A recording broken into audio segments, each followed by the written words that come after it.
नमस्कार दोस्तों, स्वागत है आपका अनुपम आईएएस एकेडमी पर। आज की वीडियो में हम बहमनी साम्राज्य के सुल्तानों के विषय में देखेंगे। इससे पहले हमने देखा कि कैसे बहमनी साम्राज्य की स्थापना हुई और कैसे हसन गंगू ने अपने साम्राज्य का विस्तार किया। तो आज की वीडियो में हम समझेंगे कि बहमनी साम्राज्य के जो अगले सुल्तान हैं, वह किस तरह से प्रशासनिक व्यवस्था को चलाते हैं और कैसे बहमनी साम्राज्य की सीमाओं को आगे बढ़ाते हैं। इसके साथ ही आज हम एक बहुत इंपॉर्टेंट टॉपिक के विषय में भी चर्चा करेंगे, जो बहमनी साम्राज्य से कनेक्टेड है। बहमनी साम्राज्य और विजयनगर साम्राज्य के बीच एक लंबे समय तक द्वंद्व चलेगा और इस द्वंद्व में एक हम युद्ध देखेंगे, सोनार की बेटी का युद्ध। और इस युद्ध का बदला कैसे बहमनी साम्राज्य से विजयनगर साम्राज्य लेगा, उसके विषय में भी हम चर्चा करेंगे। तो मैं अनुपम तिवारी स्वागत करता हूं आपका अपने इस YouTube चैनल पर। आइए देखें बहमनी साम्राज्य के सभी सुल्तानों और उनके द्वारा किए गए प्रमुख परिवर्तनों के विषय में। इससे पहले हमने बहमनी साम्राज्य की स्थापना की बात की है, उसके साथ साथ हमने जो अन्य शक्तियां हैं उनकी भी बात की है। जैसे हमने गुजरात की, कश्मीर की, मेवाड़ की, मारवाड़ की, बंगाल की, इन सारी शक्तियों की स्थापना के विषय में डिटेल से बात की है। तो अगर आपने उन वीडियोस को ना देखा हो तो आप इसी चैनल पर उसे देख सकते हैं, जिससे आपका जो बेस है वह काफी अच्छा तैयार होगा और जब हम मुगल साम्राज्य को पढ़ेंगे तो आप बहुत आसानी से चीजों को कनेक्ट कर पाएंगे। अब हम देखते हैं इनके सुल्तानों के विषय में। जब हम बहमनी साम्राज्य को देखते हैं तो ओवरऑल जो इनका शासनकाल है वह 1347 से लेकर 1527 तक हमको दिखता है। अलाउद्दीन हसन शाह बहमनी ने इस साम्राज्य की स्थापना की और बाद में यह साम्राज्य 5 स्वतंत्र क्षेत्रों में विभाजित हो गया। तो स्थापना की अलाउद्दीन बहमन शाह ने, जिसे हसन गंगू भी कहते हैं, और बाद में यह साम्राज्य 5 हिस्सों में टूट जाएगा। तो आज हम इसके सुल्तानों के विषय में देख रहे हैं। हसन गंगू के बाद हमने हसन गंगू को देखा कि इसने बहमनी साम्राज्य की स्थापना की और गुलबर्गा को अपनी राजधानी बनाई।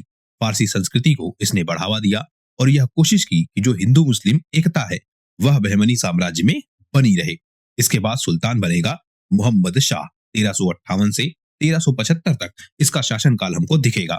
मोहम्मद शाह अपने साम्राज्य का विस्तार करेगा और साम्राज्य को उत्तर और दक्षिण दोनों तरफ बढ़ाने का प्रयास करेगा। इसके लिए यह कई सारे युद्ध भी लड़ेगा, जैसे विजयनगर साम्राज्य से युद्ध और वारंगल से किया गया युद्ध, लेकिन सफलता इसको नहीं मिलती है। समझते हैं इस युद्ध को। जब हम देखते हैं मोहम्मद शाह का शासनकाल, तो मोहम्मद शाह 1358 से 1375 तक शासनकाल संभालता है और इसी समय हमें विजयनगर साम्राज्य भी दिखता है। विजयनगर साम्राज्य भी अपनी शक्तियों का विस्तार कर रहा था। वहीं जो वारंगल का काकतीय वंश है वह भी अपनी शक्तियों का विस्तार कर रहा था। तो दोनों शक्तियां बढ़ रही थी बहमनी साम्राज्य के साथ साथ। तो इनका आपस में द्वंद्व होना तय हो गया था। सबसे पहले हुआ वारंगल का युद्ध। युद्ध का कारण क्या है? क्योंकि जो वारंगल का शासक था कपाया नायक, यह भी एक स्वतंत्र शासन व्यवस्था स्थापित करना चाहता था। जैसे दिल्ली सल्तनत के कमजोर पड़ने के बाद जो स्थानीय शक्तियां थी वह स्वतंत्र शासन व्यवस्था स्थापित करना चाह रही थी। तो उसी क्रम में जो कपाया है यह भी चाहता था कि इसकी स्वतंत्र शासन व्यवस्था स्थापित हो जाए, यह दिल्ली सल्तनत से और बहमनी साम्राज्य से दोनों से स्वतंत्र हो जाए। इसीलिए अपने क्षेत्र का यह विस्तार करने का प्रयास करता है और स्वतंत्र होने का प्रयास करता है। लेकिन मोहम्मद शाह प्रथम वारंगल पर आक्रमण कर देता है और जो कपाया है उसे पराजित कर देता है। 1363 में यह युद्ध होता है, जिससे एक जो नया स्वतंत्र शासन उभरने की कोशिश कर रहा था उसे बहमनी साम्राज्य दबा देता है और मोहम्मद शाह इसमें प्रमुख भूमिका अदा करता है। इसके बाद वारंगल पर कब्जा कर लिया जाता है और मोहम्मद शाह वहां पर बहमनी साम्राज्य की स्थापना कर देता है। इससे होता क्या है, जो बहमनी साम्राज्य है उसकी सीमाएं दक्षिण तरफ बढ़ने लगती है, मतलब बहमनी साम्राज्य अपने दक्षिण तरफ विस्तार करने लगता है और जो वारंगल का क्षेत्र है वह ज्यादा से ज्यादा आ जाता है बहमनी साम्राज्य के कंट्रोल में। तो बहमनी साम्राज्य की सीमाएं दक्षिण में बढ़ती है। इसी के साथ हम यह भी देखते हैं कि जो काकतीय वंश था उसकी समाप्ति हो जाती है। जब हमने काकतीय वंश को डिटेल से पढ़ा था तो उस समय हमने देखा था कि बहमनी साम्राज्य के विस्तार के कारण काकतीय वंश समाप्त हुआ था। तो यही वह युद्ध था, वारंगल का युद्ध, जिस युद्ध के बाद काकतीय वंश समाप्त हो गया। अगला हम युद्ध देखें, विजयनगर साम्राज्य से युद्ध। लेकिन यहाँ आप ध्यान रखेंगे विजयनगर ज्यादा शक्तिशाली है और विजयनगर के साथ होने वाला यह युद्ध वारंगल के युद्ध की तुलना में काफी डिफरेंट होगा। कैसे? क्योंकि यहाँ से युद्धों की एक सीरीज चालू होगी। जो रायचूर दोआब है, यानी कृष्णा और तुंगभद्रा नदियों के बीच का जो क्षेत्र है, उसको लेकर अब विजयनगर साम्राज्य और बहमनी साम्राज्य के बीच एक लंबे समय तक युद्ध चलने लगेंगे। क्यों यह युद्ध चलेंगे? क्योंकि जो यह क्षेत्र है, यह बहुत उपजाऊ क्षेत्र है, और जब यह उपजाऊ क्षेत्र है तो यहाँ से बहुत सारा उत्पादन होगा, और जब बहुत सारा उत्पादन होगा तो उससे टैक्स का कलेक्शन भी काफी ज्यादा होगा। यानी आर्थिक रूप से यह क्षेत्र बहुत इंपॉर्टेंट था, और जब यह क्षेत्र आर्थिक रूप से बहुत इंपॉर्टेंट था तो दोनों यह कोशिश करेंगे, मतलब बहमनी साम्राज्य भी और विजयनगर साम्राज्य भी, कि इस क्षेत्र पर उनका अधिकार हो जाए। इसी कारण से दोनों के मध्य युद्धों की एक श्रृंखला प्रारंभ हो जाएगी। इस युद्ध को हम अगर देखें तो 1365 में यह युद्ध हुआ, और जो मोहम्मद शाह प्रथम था उसने दक्षिण में एक शक्ति को हराया था, तो उसका उत्साह काफी ज्यादा था। उसने विजयनगर साम्राज्य पर भी हमला कर दिया और यह कोशिश की कि जो विजयनगर साम्राज्य है उसके क्षेत्रों पर अधिकार कर लिया जाए। और विजयनगर साम्राज्य में जो राजा बुक्का राय प्रथम है, यानी हरिहर और बुक्का ने विजयनगर साम्राज्य की स्थापना की, उनके वंशज है बुक्का राय। बुक्का राय का शासनकाल है, और बुक्का राय एक शक्तिशाली प्रशासक है। इनकी जो सेना है वह काफी शक्तिशाली है, और इसलिए हम देखते हैं कि भले ही बहमनी साम्राज्य अपनी पूरी शक्ति के साथ हमला करता है, लेकिन विजयनगर साम्राज्य उसका उत्तर देता है। दोनों सेनाएं आपस में लड़ती हैं और दोनों को काफी ज्यादा नुकसान होता है, लेकिन अंततः जो विजयनगर साम्राज्य है वह शक्तिशाली साबित होता है, और जो बहमनी साम्राज्य है वह उसके क्षेत्रों को जीत नहीं पाता है। अंततः दोनों में सहमति होती है, दोनों एक संधि पर तैयार होते हैं। संधि क्या बनती है कि जो दोआब का क्षेत्र है जिसके लिए युद्ध हो रहा है, अब इस क्षेत्र पर दोनों का अधिकार होगा। यानी दोआब का कुछ क्षेत्र, दोआब मतलब जो रायचूर दोआब है, कृष्णा और तुंगभद्रा नदियों के बीच का क्षेत्र, इस दोआब के कुछ हिस्सों पर अधिकार होगा बहमनी साम्राज्य का, और कुछ हिस्सों पर अधिकार होगा विजयनगर साम्राज्य का। तो जो यह दोआब है इसे आपस में बांट लिया गया। इस युद्ध के साथ एक बड़ी घटना हम और देखते हैं। पहली बार बारूद का प्रयोग हुआ भारत में, यानी बारूद का प्रयोग इस युद्ध में पहली बार देखने को हमें मिलता है। यानी भारतीय समाज में पहली बार बारूद का प्रयोग होता है युद्ध के मैदानों में। ये जो बारूद है इसको चलाने वाले लोग कौन है, यह भी इस समय के बाद काफी इंपॉर्टेंट हो जाएंगे, क्योंकि इनका सेना नायक है अमीर उमरा। अमीर उमरा वह व्यक्ति है जो सैन्य व्यवस्था को देखेगा, और सैन्य व्यवस्था में बड़ा परिवर्तन यह हो रहा है कि बारूदों का प्रयोग हो रहा है, और मुख्यतः जो बारूद चलाने वाले लोग हैं वह कौन है, बारबरदान। तो बारबरदान और अमीर उमरा यह दोनों इसके बाद काफी फेमस हो जाएंगे, और आने वाले युद्धों में इनकी प्रमुख भूमिका होगी। जिसके पास ज्यादा बारूद होगा, ज्यादा आधुनिक तरीका होगा बारूदों को चलाने का, वह युद्धों को जीतेगा। तो मोहम्मद शाह प्रथम का यह दोनों युद्ध हो गया। इसके बाद आएंगे मुजाहिद शाह, मतलब अगले प्रशासक। 1375 से 1378 तक यह शासन व्यवस्था को चलाएंगे। इन्होंने क्या किया, कोंकण के विरुद्ध और विजयनगर साम्राज्य के विरुद्ध, दोनों के विरुद्ध इन्होंने भी युद्ध लड़े। विजयनगर से क्यों लड़ा, क्योंकि जो दोआब का क्षेत्र है उसके लिए, और कोंकण से भी व्यापारिक मार्गों पर अधिकार करने के लिए यह युद्ध होगा। कोंकण पर 1376 में आक्रमण किया गया। आक्रमण के पीछे जो हम कारण देखते हैं कि जो पश्चिमी तट है उस पश्चिमी तट पर अधिकार बना रहे, किसका, बहमनी साम्राज्य का। यानी पश्चिमी तट बहमनी साम्राज्य के अंतर्गत शामिल हो जाए, और वहां से जो व्यापारिक गतिविधियां हैं जिससे बहुत सारा लाभ कोंकण कमा रहा था, वह लाभ मिलने लगे बहमनी साम्राज्य को। तो बहमनी साम्राज्य यह कोशिश कर रहा था कि जो यह हिंदू बाहुल्य क्षेत्र है, यहाँ दूसरा कारण भी हमें ध्यान रखना होगा, क्योंकि जो बहमनी साम्राज्य है वह इस्लाम से कनेक्टेड है, और जो कोंकण का क्षेत्र है वह हिंदू साम्राज्य से कनेक्टेड है। यही समस्या हमको विजयनगर साम्राज्य के साथ भी दिखेगी। विजयनगर साम्राज्य भी हिंदू साम्राज्य था, तो वहां से भी युद्ध इसलिए भी ज्यादा होंगे क्योंकि वह एक हिंदू साम्राज्य था, और इस्लामी व्यवस्था को बहमनी साम्राज्य हिंदू साम्राज्य में फैलाना चाहता था। तो युद्ध का एक बड़ा कारण हमको वह भी दिखेगा। तो यह युद्ध होता है, और बहमनी साम्राज्य कोशिश यह करता है कि जो कोंकण का तट है वह उसके अधिकार क्षेत्र में आ जाए। इसके लिए पहले वह दबाव बनाता है। दबाव बनाकर यह कोशिश करता है कि जो कोंकण के प्रशासक हैं वह उसकी अधीनता स्वीकार कर लें, और अधीनता स्वीकार करने के बाद जो यह व्यापारिक मार्ग है उस पर जो होने वाला लाभ है उस लाभ का बड़ा हिस्सा बहमनी साम्राज्य को सौंप दे। लेकिन कोंकण साम्राज्य तैयार नहीं होता है। युद्ध होता है, और युद्ध के कारण जो बहमनी साम्राज्य है वह ज्यादा शक्तिशाली साबित होता है, और यह कोंकण के क्षेत्रों पर अधिकार कर लेता है। तो एक वारंगल का युद्ध जीता, जिससे दक्षिण भारत में इसने अपना विस्तार किया। उसके बाद इसने कोंकण का युद्ध जीता, जिससे इसने व्यापारिक मार्गों पर भी विस्तार किया। इसके बाद जो विजयनगर साम्राज्य है उससे लगातार युद्ध चलता रहेगा। पहला युद्ध हमने जो देखा विजयनगर साम्राज्य से दोआब के लिए हुआ, उस युद्ध में कुछ हद तक इनको सफलता मिली, यानी इन्होंने अपने क्षेत्र का कुछ हद तक विस्तार किया। तो कोंकण का यह युद्ध अंततः विजयनगर साम्राज्य को शक्तिवान बनाता है, उसकी आर्थिक व्यवस्थाओं को मजबूत बनाता है। फिर इनका युद्ध होगा विजयनगर साम्राज्य से। 1377 में यह युद्ध होगा। इस युद्ध का कारण भी जो रायचूर दोआब है वह हमको मिलता है, लेकिन एक घटनाक्रम यहाँ और जुड़ेगा। जैसा अभी हमने पीछे चर्चा की कि जो बहमनी साम्राज्य है वह इस्लाम का विस्तार करना चाहता है, ना केवल अपने आसपास के क्षेत्रों में बल्कि जो हिंदू साम्राज्य है उनके आसपास उन क्षेत्रों पर अधिकार करके भी। दो तरीके हैं, एक जो क्षेत्र है यानी राजधानी मुख्यतः आप कह सकते हैं, तो राजधानी पर अधिकार करके, जैसे बहमनी साम्राज्य है उसकी अपनी राजधानी है तो वह इस्लाम बाहुल्य राजधानी है। वह कोशिश कर रहा था कि ऐसे ही जो अगल बगल की राजधानियां हैं जो हिंदू बाहुल्य है उन पर अधिकार किया जाए। उसके अलावा जो आसपास का क्षेत्र है, राजधानी के अलावा जो क्षेत्र है वहां पर भी इस्लाम का प्रचार प्रसार किया जाए। तो इस क्रम में यह लोग क्या करते हैं, आसपास के मंदिरों को भी लूटते हैं। और जो यह आक्रमण हुआ इस बार विजयनगर साम्राज्य पर 1377 में मुजाहिद शाह द्वारा।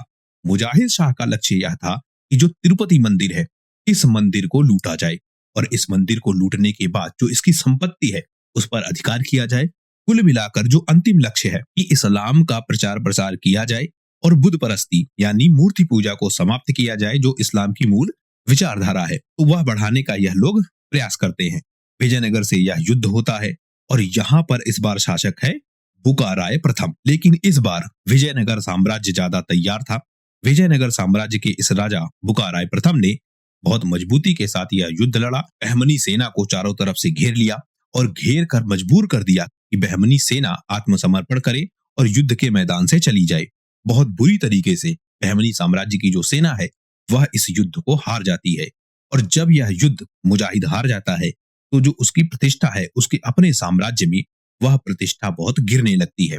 उसके अपने साम्राज्य के लोग ही उसके खिलाफ विद्रोह करने लगते हैं, क्योंकि इससे पहले जो युद्ध हुआ था उस युद्ध में विजयनगर साम्राज्य के क्षेत्रों पर बहमनी साम्राज्य ने अधिकार किया था। तो इस बार जो यह युद्ध हुआ इसमें जो हार हुई वह हार का तरीका बहुत खराब था।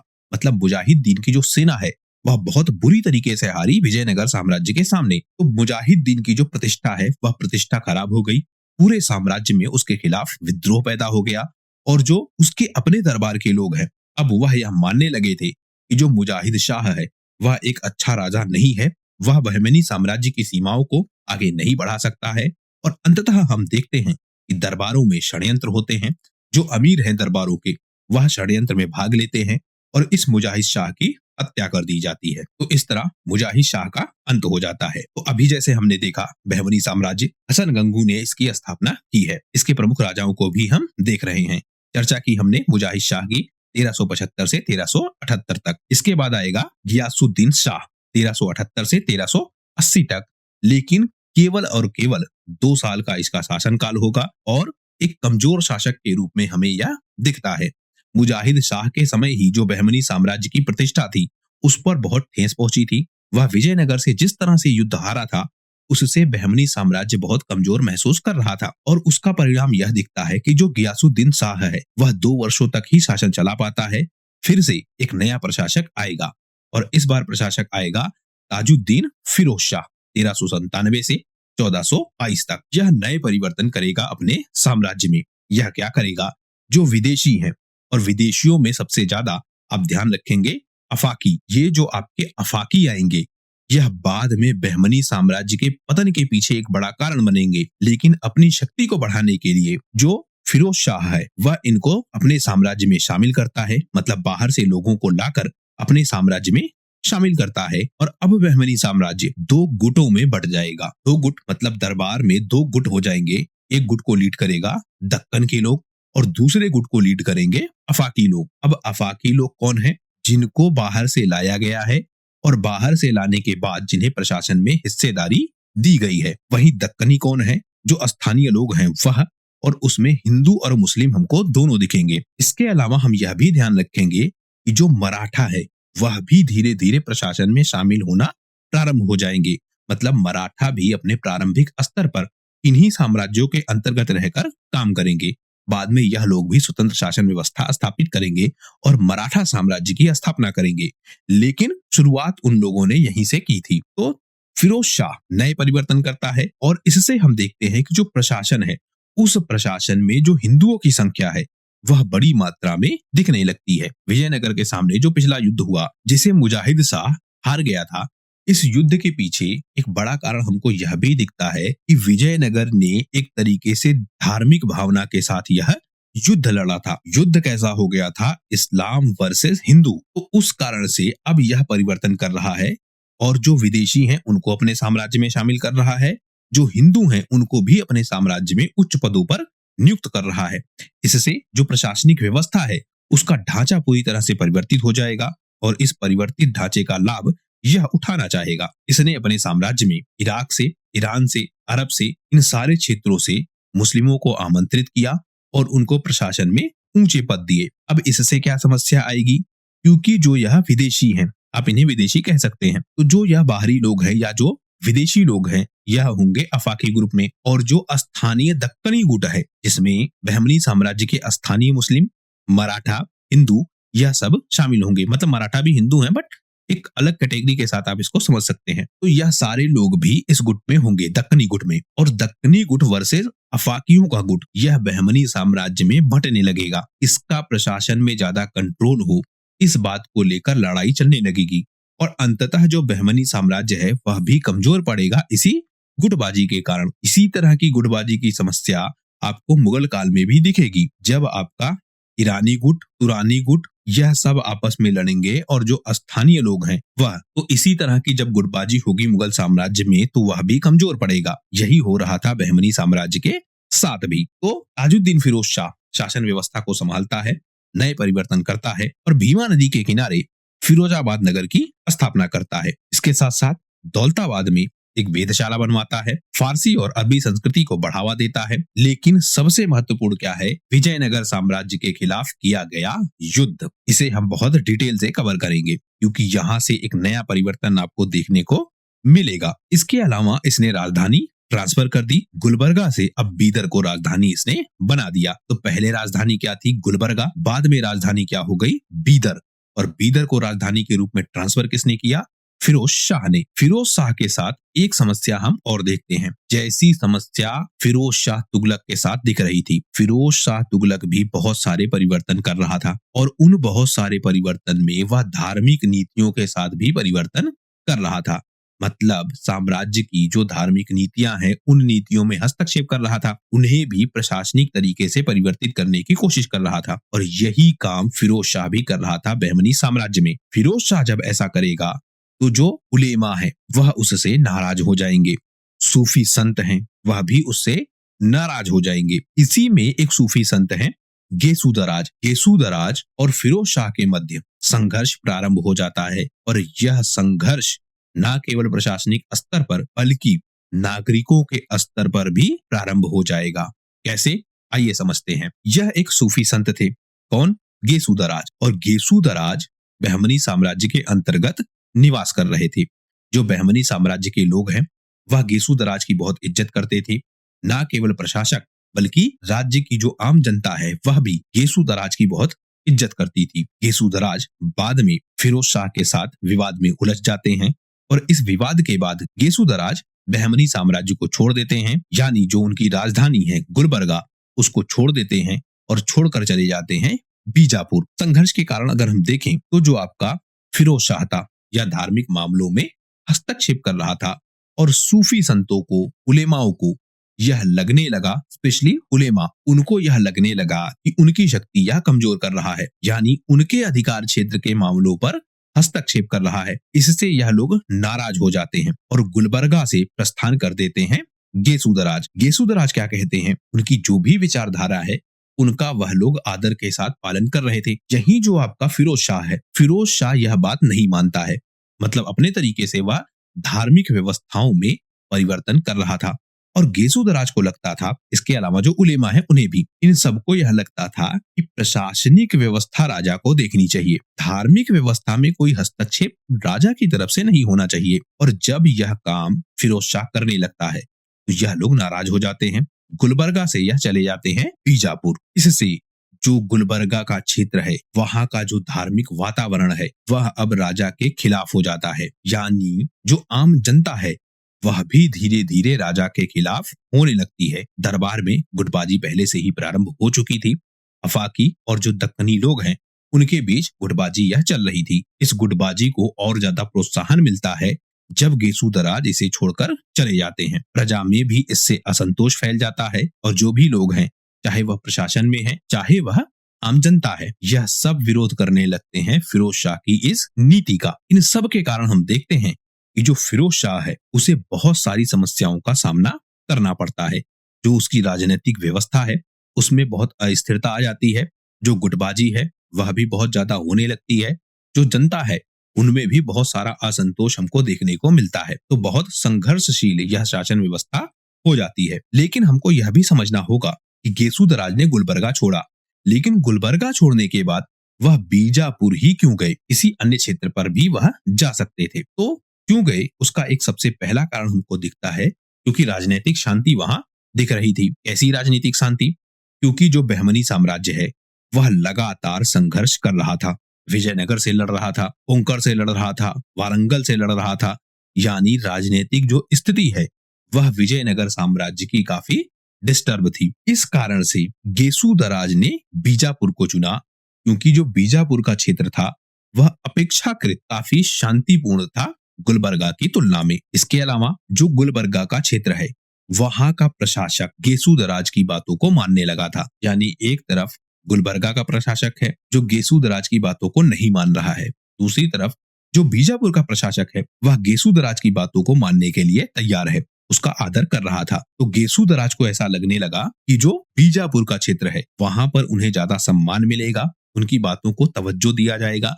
यानी जो उनकी भूमिका है वह भूमिका काफी शक्तिशाली रहेगी बीजापुर के साम्राज्य में। इसके अलावा जो भविष्य उनको दिख रहा था बहमनी साम्राज्य का या हम कहें गुलबर्गा का, वह भविष्य उनको खतरनाक दिख रहा था क्योंकि जिस तरह की नीतियों के साथ बहमनी साम्राज्य आगे बढ़ रहा था वह अंततः उसको कष्ट देने वाली थी, ऐसा गेसुदराज को लग रहा था। वहीं जो बीजापुर है उसके साथ यह लोग क्या समझते हैं कि भविष्य में इस्लाम का यह एक बड़ा केंद्र बनेगा।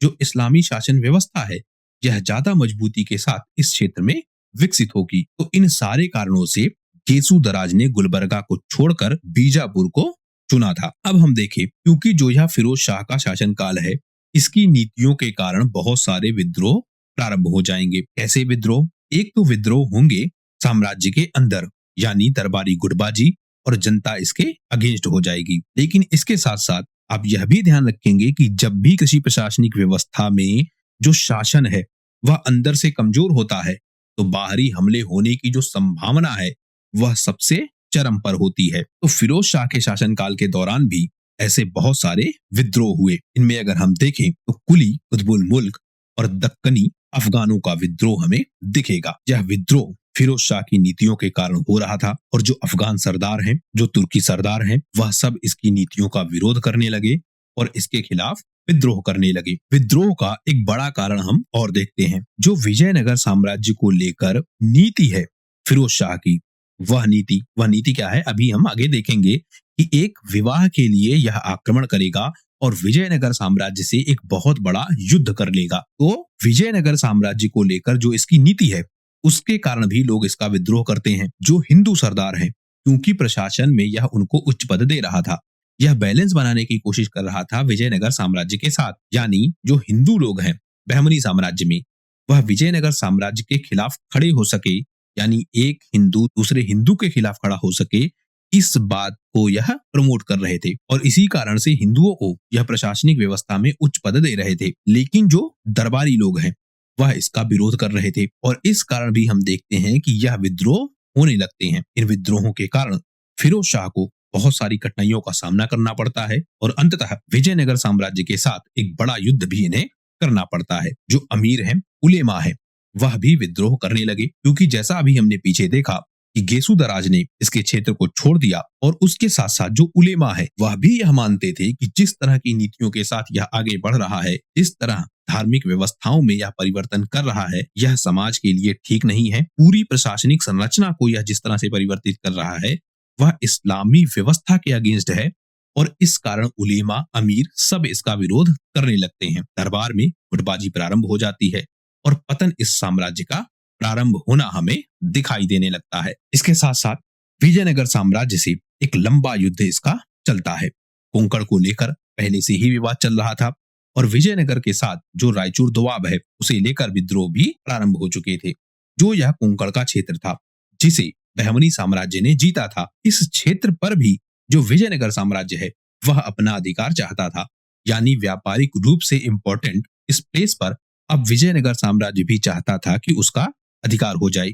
और वहीं जो रायचूर दोआब है जिसे एक युद्ध के बाद आपस में बांटा गया था, उस दोआब पर भी विजयनगर साम्राज्य अपना पूरा अधिकार चाहता था।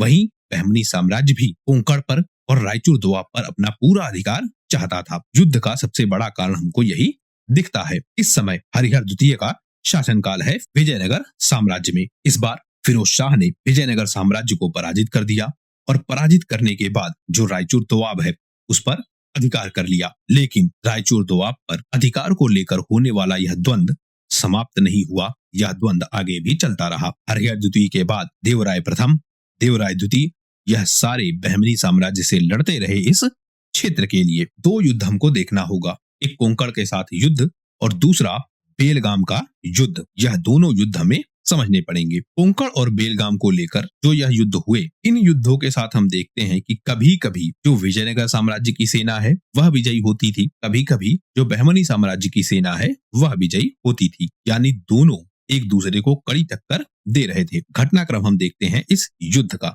सबसे पहले बहमनी सेना हमला करती है 1406 में। बहमनी सेना यह कोशिश करती है कि कोंकण के क्षेत्र पर और बेलगाम के क्षेत्र पर अधिकार कर ले। बहमनी सेना बड़े परिवर्तनों के साथ यह आक्रमण करती है। उनके आक्रमण में मुख्यतः तोपखाने और घुड़सवारों की एक बड़ी सेना हमको दिखती है। इससे हम देखते हैं कि जो बहमनी साम्राज्य है उसे एक अपर हैंड मिलता है। बहमनी साम्राज्य ज्यादा शक्तिशाली साबित होता है। इस कारण से जो विजयनगर साम्राज्य है उसके कई सारे दुर्गों पर बहमनी साम्राज्य अधिकार कर लेता है। फिर विजयनगर इसका जवाब देता है। ऐसे विजयनगर में इस समय है देवराय प्रथम। देवराय प्रथम जवाबी हमला देते हैं बहमनी साम्राज्य को। इस बार देवराय अपनी शक्ति को संगठित करते हैं, नए परिवर्तन करते हैं और उन नए परिवर्तनों के साथ यह युद्ध लड़ते हैं। क्योंकि जो पहला युद्ध हुआ जिसमें बहमनी सेना ने हमला किया, इस युद्ध को बहमनी सेना ने इसलिए जीता क्योंकि उसकी सेना में तोपखाने बड़ी संख्या में थे, उसकी सेना में घुड़सवार बड़ी संख्या में दिखाई देते हैं। इस बार विजयनगर साम्राज्य भी पूरी तैयारी के साथ आया था। विजयनगर के साम्राज्य ने अपनी सेना में धनुर्धर, घुड़सवार और हाथियों की एक बहुत बड़ी टुकड़ी शामिल की थी। इस बार इस युद्ध में विजयनगर की सेना ने बहमनी सेना को पराजित कर दिया। यह युद्ध कहाँ हुआ? कोंकण में। तो कोंकण में हुआ यह दूसरा युद्ध जो फिरोज शाह के समय हो रहा है। विजयनगर साम्राज्य ने जीत लिया। फिर युद्ध होगा बेलगाम में। इस बार हमला करेगा फिरोज शाह फिर से। फिरोज शाह इस बार हमला करने के साथ जो बेलगाम किला है इस पूरे किले को घेर लेता है और किले को घेरने के बाद जो विजयनगर साम्राज्य की सेना है उसे मजबूर कर देता है कि वह युद्ध के मैदान से पीछे हट जाए। अंततः बहमनी सेना इस युद्ध को जीत जाती है और बेलगाम का जो यह किला है वह किला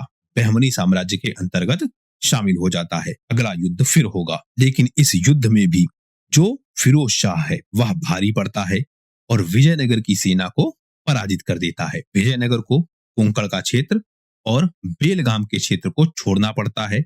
यह पूरा क्षेत्र आ जाता है बहमनी साम्राज्य के अंतर्गत। लेकिन यह युद्ध इसने क्यों जीता? क्योंकि इसने प्रशासनिक व्यवस्था में जो बड़े परिवर्तन किए थे, हिंदू समाज से जो लोगों को इसने प्रशासनिक व्यवस्था में शामिल किया था वह एक बड़ा परिवर्तन। अपनी सैन्य व्यवस्था में जो बड़े परिवर्तन किए, तोपखानों का प्रयोग, घुड़सवारों का प्रयोग, वह सब कुछ इसको लाभ पहुंचाते हैं और अंततः विजयनगर के साथ हुए इन द्वंद्वों में वह अपर हैंड रखने लगता है। कोंकण पर, बेलगाम पर बहमनी साम्राज्य का अधिकार हो जाता है और बहमनी साम्राज्य एक बड़ी शक्ति के रूप में स्थापित हो जाता है। विजयनगर की जो स्थिति है वह थोड़ी कमजोर हमें दिखने लगती है। लेकिन इन सब के बाद एक और युद्ध होगा। युद्ध का नाम है सोनार की बेटी का युद्ध। यह युद्ध लड़ेगा फिरोज शाह, लेकिन इसके पीछे जो कारण है वह विजयनगर की जो भावना है उसको भड़का देगा। विजयनगर इस युद्ध के बाद जो पलटवार करेगा वह न केवल क्षेत्रों के लिए किया गया युद्ध होगा बल्कि आत्मसम्मान के लिए किया गया युद्ध होगा। कैसे हुआ यह युद्ध और इसका कारण क्या है इसे हम समझते हैं। विजयनगर में एक राजकुमारी थी और राजकुमारी को कहा जाता था सोनार की बेटी। सोनार की बेटी बहुत सुंदर थी। इस बात की खबर फिरोज शाह को हो गई। फिरोज शाह यह चाहता था कि जो विजयनगर साम्राज्य है वह इसका विवाह उससे कर दे। तो विजयनगर साम्राज्य की एक राजकुमारी है जो बहुत सुंदर है। फिरोज शाह को इस बात का पता लगता है। फिरोज शाह यह चाहता है उस राजकुमारी का विवाह उससे हो जाए, लेकिन जो विजयनगर साम्राज्य है वहां पर देवराय प्रथम का शासन होता है। देवराय प्रथम इस विवाह के प्रस्ताव को ठुकरा देते हैं और ठुकराने से जो फिरोज शाह है वह बहुत नाराज होता है और अपनी नाराजगी व्यक्त करने के लिए वह विजयनगर पर आक्रमण कर देता है। आक्रमण के बाद हम देखते हैं कि जो बहमनी सेना है वह ज्यादा शक्तिशाली दिखती है। बहमनी सेना में जो तोपखाने हैं वह उसकी शक्ति अभी भी बने हुए थे। घुड़सवारों की जो व्यवस्था है वह भी शक्तिशाली रूप से काम कर रही थी, क्योंकि अभी आप पीछे के युद्धों में भी देख रहे हैं कि बहमनी सेना अपर हैंड रख रही है, क्योंकि उसके पास अच्छे तोपखाने हैं और अच्छे घुड़सवार हैं। विजयनगर की सेना इस तरह से तैयार नहीं है। मतलब जो युद्ध की प्रणाली है, तोपखानों का प्रयोग, घुड़सवारों का प्रयोग, वह उतने अच्छे तरीके से विजयनगर साम्राज्य अभी नहीं कर रहा है और रायचूर दोआब में हुआ यह युद्ध विजयनगर साम्राज्य हार जाता है। इस हार का जो नुकसान है वह विजयनगर साम्राज्य को बहुत बड़ा होता है। न केवल क्षेत्रों को हारता है बल्कि विजयनगर साम्राज्य इस युद्ध में अपने सम्मान को भी हार जाता है। विजयनगर को आत्मसमर्पण करना पड़ता है। एक बहुत भारी राशि चुकानी पड़ती है कर के रूप में बहमनी साम्राज्य को। लेकिन उससे भी ज्यादा जिस राजकुमारी के लिए यह युद्ध हुआ था उस राजकुमारी का विवाह करवाना पड़ता है फिरोज शाह से। इसके साथ साथ बांकापुर का जो क्षेत्र है वह भी देना पड़ता है विजयनगर साम्राज्य को, फिरोज शाह को। तो इस युद्ध के बाद जो आत्मसम्मान की भावना है उस पर सबसे ज्यादा ठेस पहुंचती है विजयनगर साम्राज्य में। और विजयनगर साम्राज्य इसके बाद जो परिवर्तन करेगा इससे पहले किसी भी हिंदू साम्राज्य ने नहीं किया था। इससे पहले आपके मन में एक सवाल उठ रहा होगा कि अगर इस युद्ध के बाद जो परिणाम निकला वह परिणाम इतना घातक निकला कि विजयनगर साम्राज्य ने ऐसी व्यवस्थाएं अपनाई जो इससे पहले किसी हिंदू साम्राज्य ने नहीं अपनाई थी, तो अगर विजयनगर साम्राज्य यह मान जाता और फिरोज शाह से विवाह शांतिपूर्वक कर देता, तो क्या इस बात की संभावना नहीं थी कि विजयनगर साम्राज्य और बहमनी साम्राज्य के बीच जो यह इतने लंबे समय से युद्ध चल रहा था यह युद्ध समाप्त हो जाता। उनके बीच जो यह विवाद चल रहे थे इतने लंबे समय से वह विवाद टल सकते थे। क्योंकि हमने यह देखा है इतिहास में कि इस तरह के जो राजनीतिक विवाह हैं उन विवाहों के बाद जो युद्ध होते थे वह युद्ध टल जाते थे, या कई बार युद्धों को टालने के लिए भी विवाह किए जाते थे। तो क्या विजयनगर साम्राज्य ने कोई गलती की यह विवाह ना करके? कारण हम समझते हैं। देवराय प्रथम ने यह विवाह ठुकरा दिया। उसका कारण यह था कि जो विजयनगर साम्राज्य था वह एक हिंदू साम्राज्य था और हिंदू संस्कृति का वहां पालन पोषण हो रहा था। अगर यह विवाह युद्ध से पहले देवराय प्रथम मान लेते तो इसका मतलब यह होता कि हिंदू ने इस्लाम के अगेंस्ट समर्पण कर दिया। यह चीज देवराय प्रथम नहीं चाहते थे, क्योंकि जो विजयनगर साम्राज्य की स्थापना हुई थी वह भी इस बेसिस पर हुई थी कि दिल्ली सल्तनत इस्लामी व्यवस्था को फैला रहा था। विजयनगर साम्राज्य के लोग उस व्यवस्था को नहीं मान रहे थे। उन्हें लगता था कि हिंदुओं पर यह अत्याचार किया जा रहा है और इसलिए उन्होंने विजयनगर साम्राज्य की स्थापना की थी। यानी जो मूल था विजयनगर साम्राज्य का उस मूल को ठेस पहुंचती अगर यह विवाह कर लेते पहले। तो एक कारण तो यह हो गया। दूसरा, राजा पर जो दबाव होता था उसके मंत्रियों का, उसके समाज के लोगों का, अभी भी आप देखें तो यह काम करता है। यह विवाह इसलिए भी नहीं किया देवराय प्रथम ने, मतलब पहले नहीं स्वीकार किया, क्योंकि जो हिंदू कुलीन है और इसमें भी सबसे ज्यादा जो पुजारी वर्ग है दरबार का वह इस विवाह को स्वीकार नहीं करता।